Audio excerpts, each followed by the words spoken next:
Hello friend, welcome back to my channel. I hope you're doing well. It's Tim here, and in this video I'll be guiding you through the techniques I use to paint fluffy clouds. These are my absolute favorite types of clouds to paint, and I really wanted to do a video specifically for them. This video is also the first of my mini tips and tricks tutorials, so I'm super excited to share this with you. Upcoming here are the hex codes for the colors that you'll need to paint along with me, as well as the brushes. We'll be using the damp brush and the soft airbrush. The soft airbrush is available in the airbrushing section in the default Procreate library, and the damp brush is available in Pocket Procreate, but if you don't have it, don't worry. I do have a video up on my channel on how to create a version of this brush from scratch, so go check that out if you need it. And if you're ready, let's begin. Alright, so the first thing that we're going to do is to create our sky. So using the soft airbrush, I'm going to start with the darkest shade of blue, that's the fourth color in the first row, and we're going to lay down a little strip of color. Then using the first shade of blue in the first row, lay a stripe of color underneath. Then you're going to repeat the same process using the second and third shade of blue in that row, placing each stripe of color under the next. Once you have your shades of blue down, we're then going to use Gaussian blur, and we're going to blur it to about 50%. Next, I'm going to add a new layer, and with the damp brush with a small size and high opacity, we're going to start laying down our cloud. So I usually like to start painting clouds by starting at the top and then kind of working my way down, and it kind of really helps to preserve the top detail texture.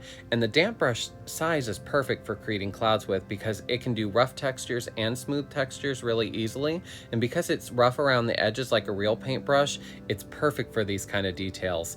And I'm using circular scrubbing motions to lay down the color with, and I'm using a very light hand. Then, using the blender tool with the damp brush again, with about 35 to 40% opacity and with a small to medium size, we're going to start on the bottom of the cloud and lightly blend upwards in a circular motions, kind of dragging that color up and starting to diffuse the lineup between the sky and the cloud. And because this cloud layer is in a different layer than the sky is, it'll start to create a really fun transparency in between and almost create the start of the shadow that will deepen here in just a moment. But the colors won't muddy because the blue isn't part of that layer, which is why I really recommend using multiple layers. Alright, so switching back over to the paintbrush, I'm then going to use a smaller size with the damp brush again, and we're going to add just a little bit more detail to the fluffy areas of the top of the cloud, and anywhere else that may need it, just to add a little bit more detail and make them a little bit more solid.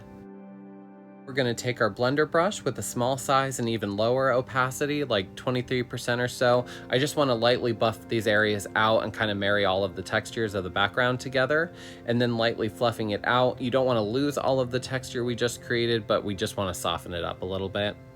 Often you're going to see these clouds having a shadow on the bottom edge. Sometimes they even look like a rain cloud even when the sun is out. So to create this effect in a new layer and keeping this layer in normal mode, using the dark blue that is the fourth color in the first row, we're going to put a layer of blue using small circular motions and create a dark edge along the bottom of the cloud. Then I'm going to take the blender brush and I'm going to blend it 2 different times. The first one is with a smaller brush with medium to low opacity, just to soften the very edges of the dark and light color up. And then the second time, I'm going to make the brush slightly larger with less opacity, and we're going to fully blend those 2 areas together, just kind of marrying the textures together and further softening them up. And I purposefully wanted to leave it this way too, so it would create a slightly messier looking bottom edge area, so I can show you how to fix it if that should happen. We're going to merge these cloud layers together, and then using the soft airbrush and the eraser tool, I'm going to lightly clean up that edge, just sharpening it up a little bit. And you can take as little or as much away from it as you'd like. Next, I'm going to add our finishing highlight details. So in a new layer, I'm going to use the white color again with the damp brush, and we're going to lay down some highlight colors with a smaller size brush over the darker areas that we just created. Then using the damp brush, I'm going to lightly blend it out again, and then I'm going to merge these layers down, and we've created our first cloud. I also wanted to just take a second too to thank each and every one of you for stopping by and supporting my channel. And if you're enjoying this tutorial so far and want to see more content like this, I invite you to like, comment, and subscribe. If you have any ideas too of other things that you'd like to see for mini tutorials, or if you have any questions, please let me know below. I've got a couple of new tutorials that I'm working on soon, and I'm so excited to share them with you. Okay, so moving into the next cloud. So these are the Dreamy clouds, and these are the clouds that you're going to see most often during summer afternoons and in early evening. They're very smeary and have all kinds of fun patterns and shapes in them.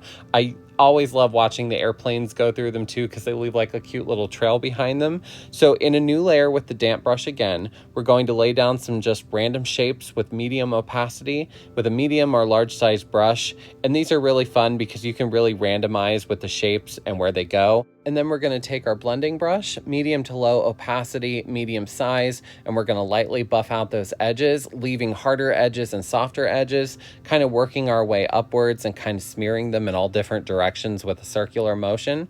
And the more that you start to blend these out and blend them away, the more they'll start to disappear and look more hazy rather than like a cloud, which is also a really cool effect. So really have fun with these.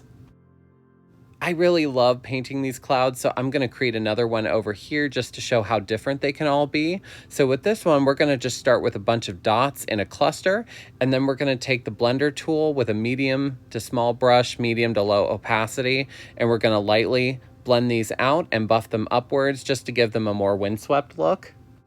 And then to brighten them up just a little bit more, we're going to add some detail highlight dots over the top. And with a medium-sized brush with very low opacity, we're going to repeat the process and we're going to buff those outwards and upwards as well. Which then brings us to cloud type number 3, which is kind of a hybrid of both of these clouds, the structured cloud and the more dreamy cloud. So I'm going to start with a heavier top part of the cloud like I did for the first one, but then let the bottom be kind of hazy. And then I'm going to take the blur brush and lightly blend over the edges. Kind of just pulling them up and out in different directions around the middle and bottom, just being careful not to completely erase the cloud structure on the top. This one I'm not going to put a shadow on, I'm just going to kind of lightly puff out the edges a little bit, but this will give us a really good hybrid blend of both techniques. But I hope you enjoyed this tutorial, friend, and these are all just meant to be a more detailed example and look into the techniques that I use in my own paintings. I thought they might be helpful for you to kind of break it down a little bit more, but I really wanted to share this with you too with the damp brush at first because this is a really easy brush to use. These techniques definitely can be adaptable for different types of brushes, so I would definitely recommend playing around with different brush types. I'm kind of thinking about doing a rainy day and or sunset cloud tutorial as well. Would you guys be interested in seeing that? Definitely let me know below. And if you enjoyed this tutorial and want to see more content like this, please like, comment, and subscribe. It really helps my channel out, and I'll see you in the next video, friend. Happy painting!